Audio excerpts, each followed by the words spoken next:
सवाल: अकायद को क्यों अहमियत देनी चाहिए? वो मखलूक़ात जिनमें परखने की ताकत मौजूद है, इल्म और आगाही की बुनियाद पर अपने काम अंजाम देती हैं। अब या तो वो इस इल्म को खुद ही मुख्तलिफ तरीक़ों से हासिल कर लेते हैं या तहत शऊरी तौर पर पहले से इनकी ज़मीर में ये इल्म मौजूद होता है। मिसाल के तौर पर हिरन जब चीते से अपनी जान बचाने के लिए भागता है, इसका ये काम इसके खतरे से आगाही की निशानदही करता है। वो आगाही जो कि इसके ज़मीर में मौजूद थी, इल्म और आगाही है जो हिरन और शेर के दरमियान फासला पैदा करती है। यहाँ तक कि हम भी अपने सब काम काज इल्म और आगाही की बुनियाद पर करते हैं। मसलन जब हमें प्यास लगती है, सीधा पानी की तरफ चले जाते हैं क्योंकि हमें पता होता है कि पानी ही हमारी प्यास बुझा सकता है। या जब भूख लगती है तो हमें पता होता है कि खाना खाना चाहिए क्योंकि इसी से हमारी भूख मिट सकती है। या जब थके हुए होते हैं तो आराम करके अपनी थकावट दूर कर देते हैं क्योंकि हमें मालूम होता है कि आराम करने से ही हमारी थकावट दूर होगी। आप देख सकते हैं कि इसी तरह हमारे सारे काम किसी न किसी इल्म और आगाही और अकीदे की बुनियाद पर होते हैं। अब चाहे वो इल्म और आगाही हमारे तहत शऊर में हो या हम उसे मुख्तलिफ तरीकों से हासिल कर चुके हों।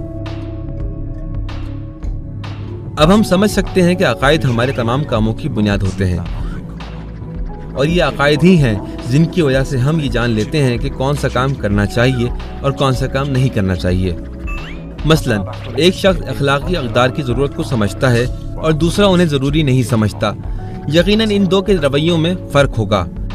इसी तरह जैसे कि अगर किसी इमारत की बुनियाद मजबूत नहीं होगी, खुद इमारत भी अच्छी तरह मुस्तहकम नहीं हो सकती और कभी भी किसी हादसे का शिकार बन सकती है। लिहाजा अगर अब भी हम अपने कामों के लिए पुख्ता अकायद नहीं अपनाएंगे तो हमसे बहुत सी गलतियां सरजद हो सकती हैं और हम अपनी ज़िंदगी में किसी अच्छे मकसद तक नहीं पहुंच पाएंगे। अब हम समझ गए कि वो लोग कितने गलत हैं जो ये कहते फिरते हैं कि अकायद ज़रूरी नहीं है और इंसान को चाहिए कि बस अपनी नीयत साफ रखे और अच्छे काम करे और किसी के साथ ज्यादती ना करे। वो दर हकीकत खुद भी अपने ही अकायद बयान कर रहे होते हैं और यूं खुद ही अपनी बात को रद्द कर रहे होते हैं क्योंकि उनकी बात का ये मतलब बनता है कि हमारा अकीदा है कि अकायद ज़रूरी नहीं है और आदमी को बस अपनी नीयत साफ रखनी चाहिए।